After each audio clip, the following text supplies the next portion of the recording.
Help me reach 7,000 subscribers. Please like the video and share your thoughts in the comments. Your feedback helps make the content better. She brushed past me on her way from the fridge like I was a coat rack. I reached for her waist, just a quick pull in after a long day at the shop, and she peeled my hand off like I'd touched a hot pan. "Don't," she said. "Not tonight. I'm not in the mood." "It's been 3 not tonights in a row," I replied, leaning against the counter. "Is there a different night I should apply for?" She shut the fridge with her hip. "Can you not make everything transactional?" "I'm tired." "Right," I said. "Tired." If I'd known where that tone was headed, I would have cleared a runway. But I didn't. I gave her the benefit of the doubt, the kind that turns smart men into doormats. We ate in silence. The chicken went cold. She answered one text under the table and pretended she hadn't. I let it slide. I told myself it was a phase. New projects at her office. Q2 crunch. Everyone gets stretched thin. I cleaned the pan, wiped the counter, took out the trash. She stayed in the living room, phone tilted away. When I sat down, I tried again. "You free Saturday?" I asked. "I booked that cabin north of the lake. 2 nights. No TV. Just us." She stared past me at the window. "That's really last minute." "It's Wednesday," I said. "We can pack Friday. I might have a yoga thing." She rubbed her shoulder. "And I'm not sure just us is what I need right now." "Good to know," I said, steady. "Because I need you to stop speaking to me like you're talking to a telemarketer.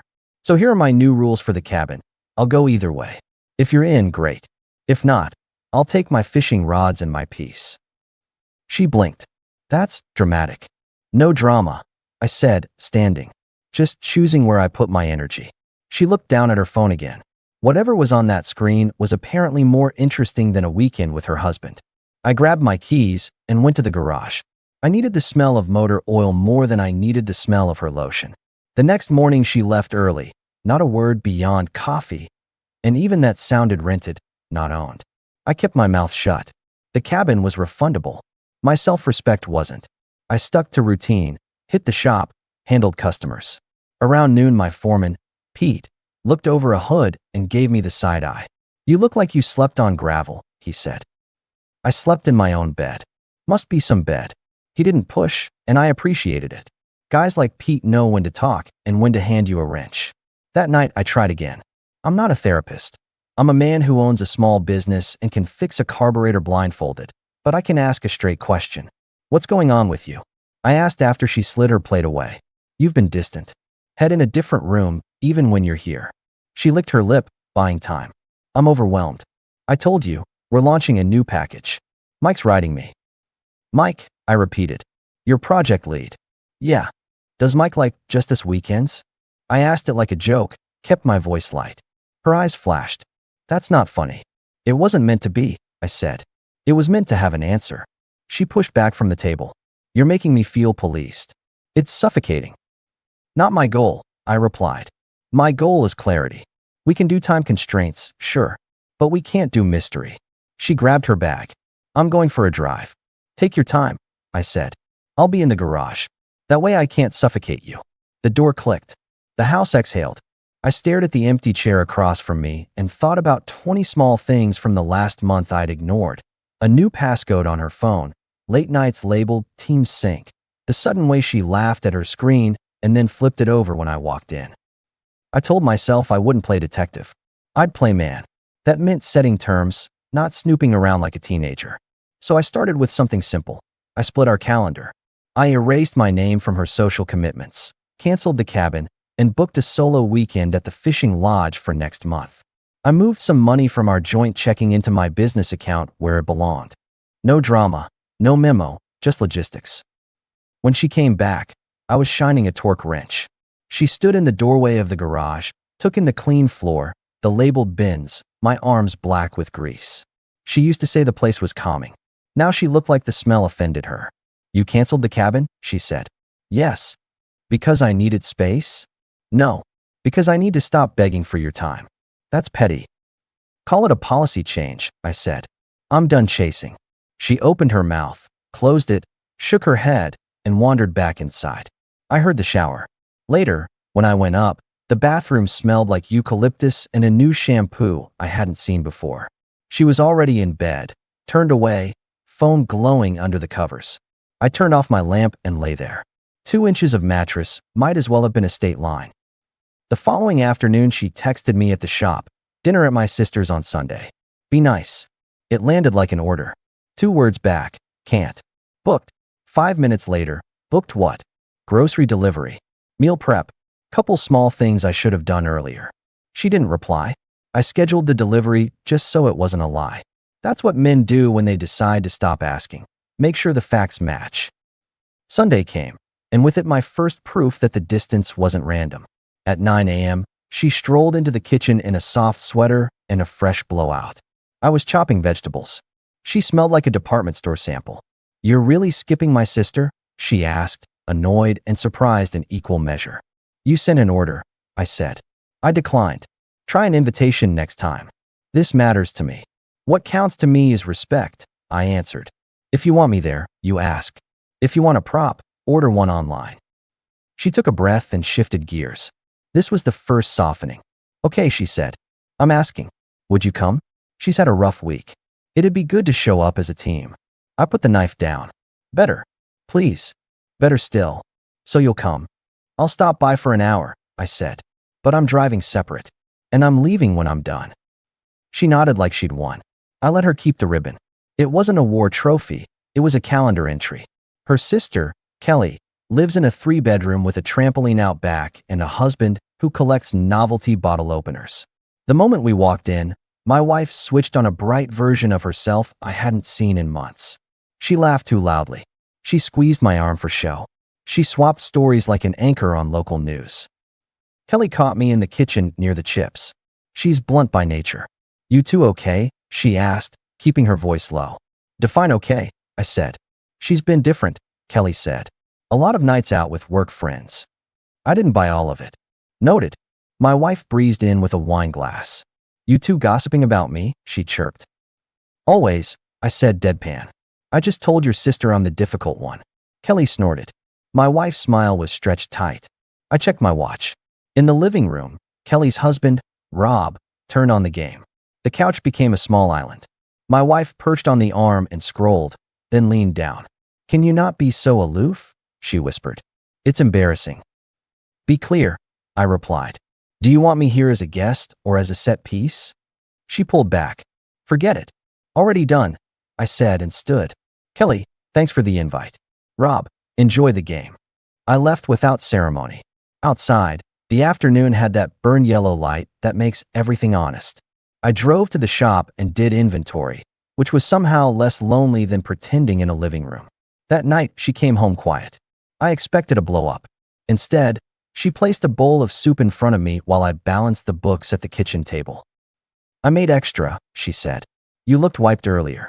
That was her second softening. Gentle, practical, almost kind. I tasted the soup. It was good. "This is nice," I said. "I didn't like how today felt," she murmured. "We need to find our rhythm again." "We do," I agreed. "And rhythm loves boundaries." Meaning? Meaning I'm done with spontaneous orders. I'm not your plus one by default. Ask. I'll answer. That's phase 1. Her eyes narrowed. Phase 1 of what? Of respecting each other, I said, spoon suspended. Phase 2 is phones face up at home. If I can't do it, I'll say why. You can too. We don't need to police. We need to remove doubt. That's intrusive. That's transparent. She touched my forearm. Can we not turn our home into a policy manual? I'd prefer not to, I said. But your behavior forced the issue. She pulled her hand back, light gone.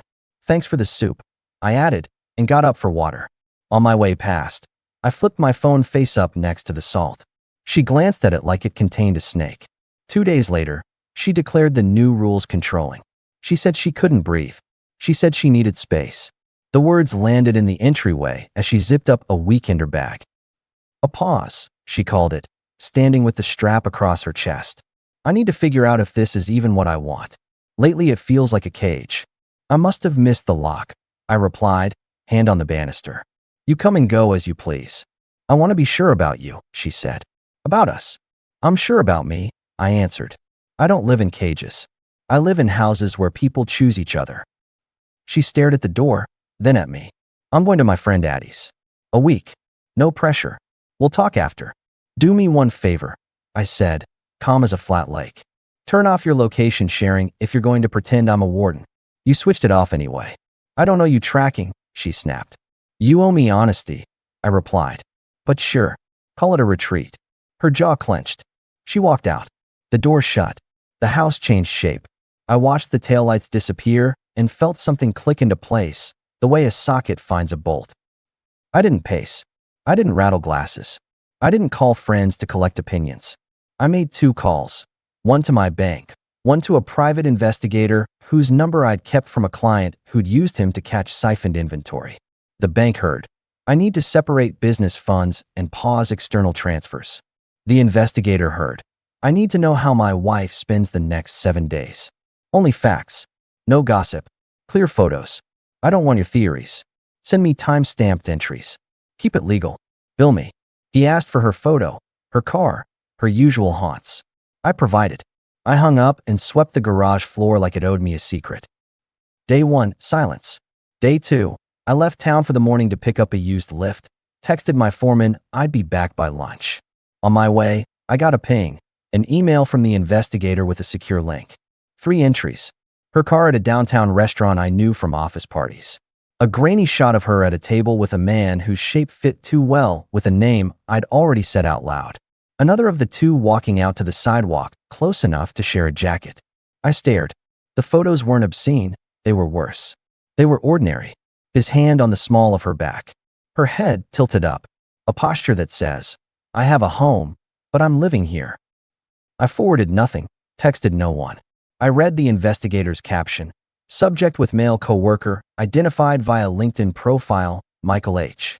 Duration, 2 hours 10 minutes. Departure in separate vehicles. Later entry. Subject's vehicle located at male coworker's apartment complex. Timestamps didn't care about my marriage. Day 3. More shots. Coffee in the morning. A walk at lunch. At 8:13 p.m., her car in his lot again. The email had a video clip from across the street. She laughed at something by the stairwell and took his hand like she'd done it 100 times. That was my kill turn. My line snapped, and with it every excuse I'd given her. I called my attorney. I kept it straight. File, I said. No theatrics. I'll handle the house. Draft a straightforward division. She keeps her car, her personal accounts. Everything else stays mine. We've kept separate business books. I want it clean and fast. You sure? He asked. I've never been sure, I said. I can have papers ready within 2 days. I'll pick them up. I spent the next hours moving. Not packing, moving.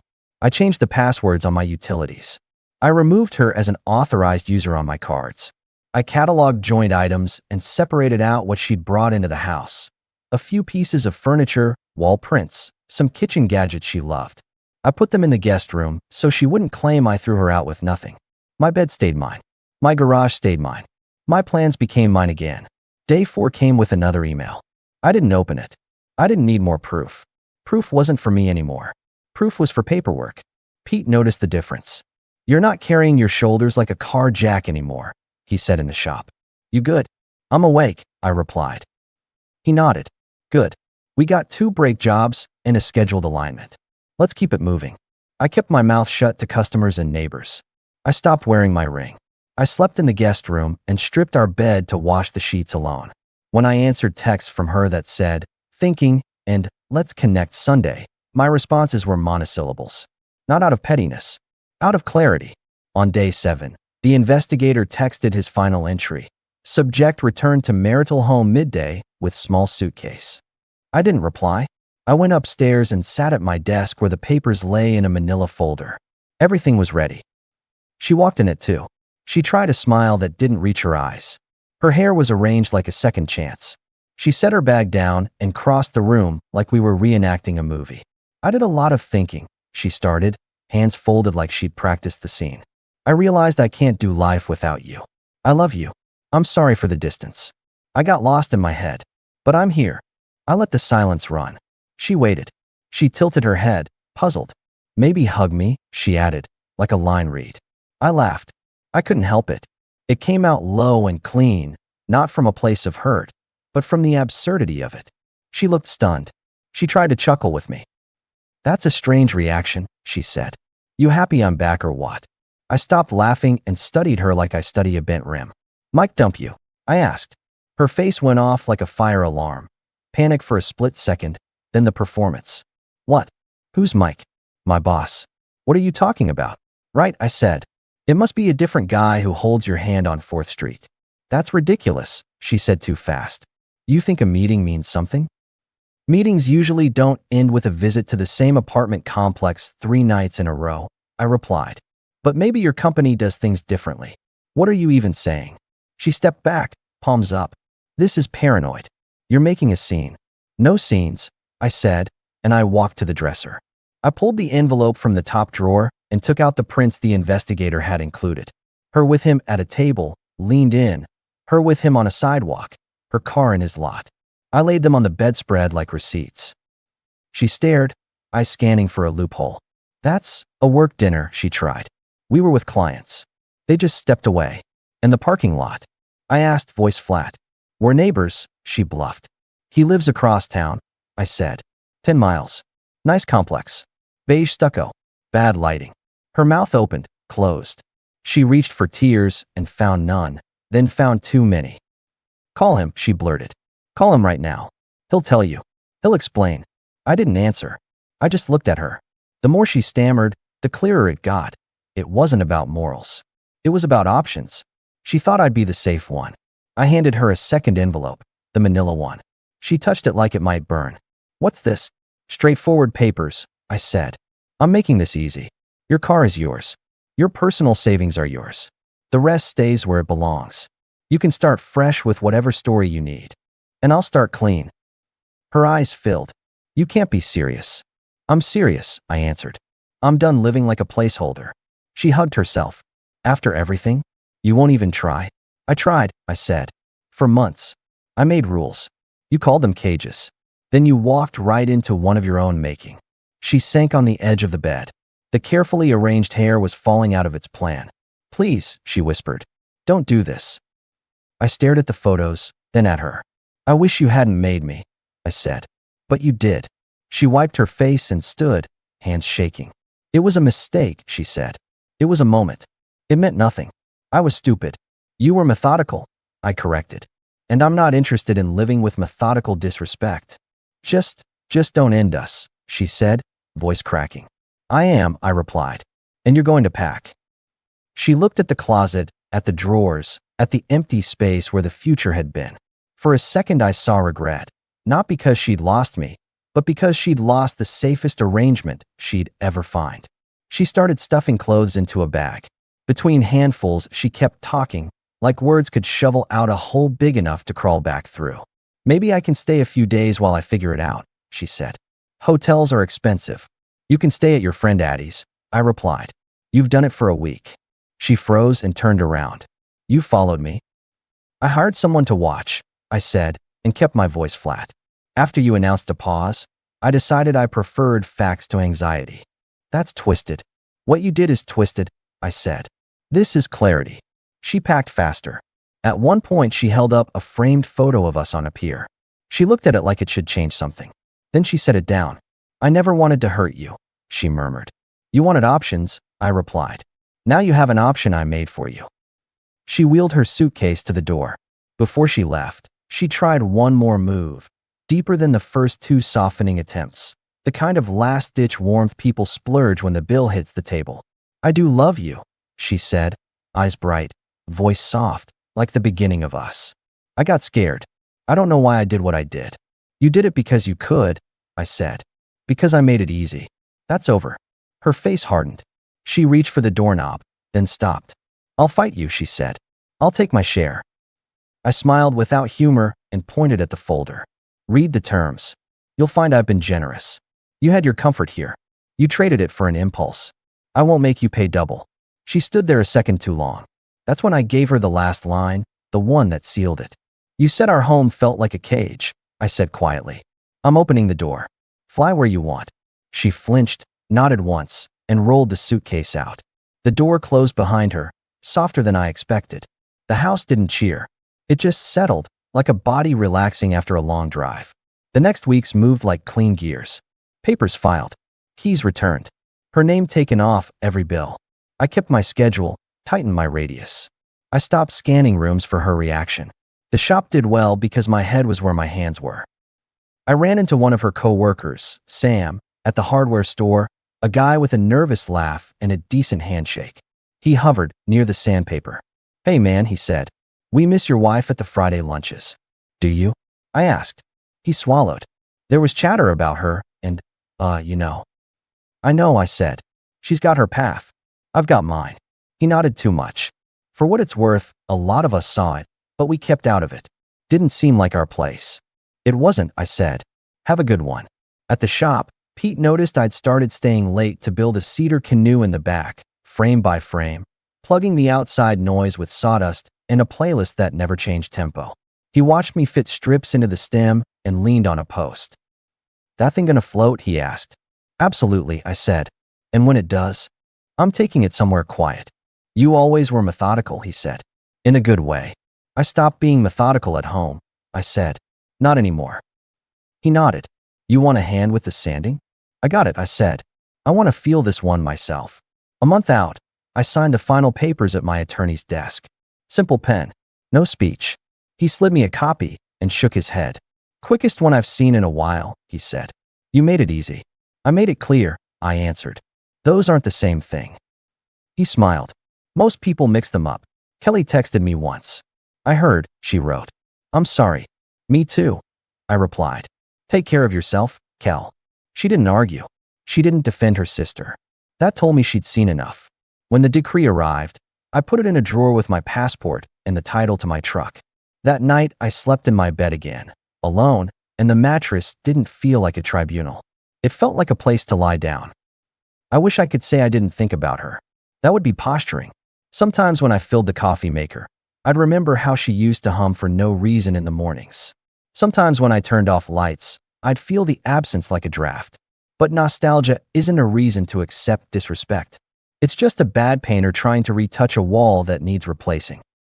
I bought a used Harley from a guy who was moving to Florida and spent Saturdays in the lot behind the shop swapping out parts one didn't trust. On Sundays, I took the canoe to the reservoir at dawn and pushed off in a slow glide no one could interrupt.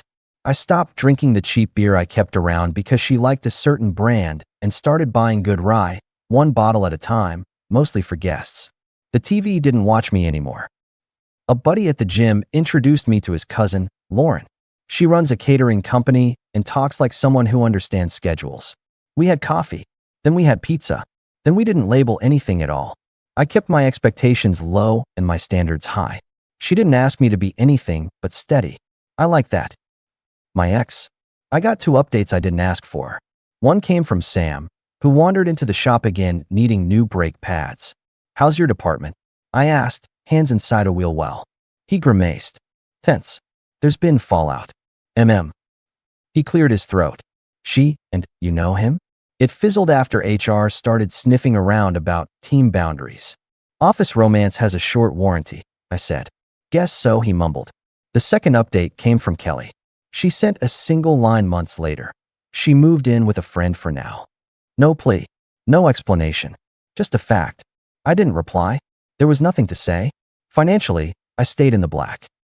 She left with her car and her personal savings. The house stayed mine.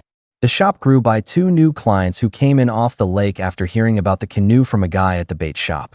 Life did what life does when you stop feeding it drama. It got simple and good. Sometimes, a neighbor will see me washing the truck and ask if I'm seeing anyone. I tell them I'm seeing sunlight, sawdust, and my own time. I tell them I'm not closed to the idea of someone, but I'm not in a hurry. I'm not chasing. I'm not auditioning.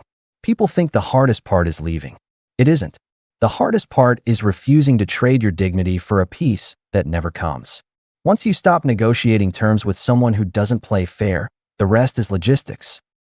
She came back after a week and performed love like a scene she memorized. I laughed, not because I don't believe in forgiveness, but because I believe in respect more. When I asked if Mike had let her go, I already knew. The photos weren't about catching anyone. They were about catching myself up to the truth. If I'd believed her show that day, I'd still be checking her phone glow from the corner of my eye, wondering which version of her was real. Now I sleep 8 hours. I ride on Saturdays. I press clean cedar into shape and take it out on the water before the sun attracts company. I shake hands with customers and mean it. And when I look in the mirror, I don't see a man who got fooled. I see a man who stopped being convenient. You want a final line? When she stood at the door and asked me not to throw away what we had, I told her the only sentence that felt accurate. I'm not throwing anything away, I said. I'm taking back what never should have been yours to spend in the first place, my time. She left. I didn't chase.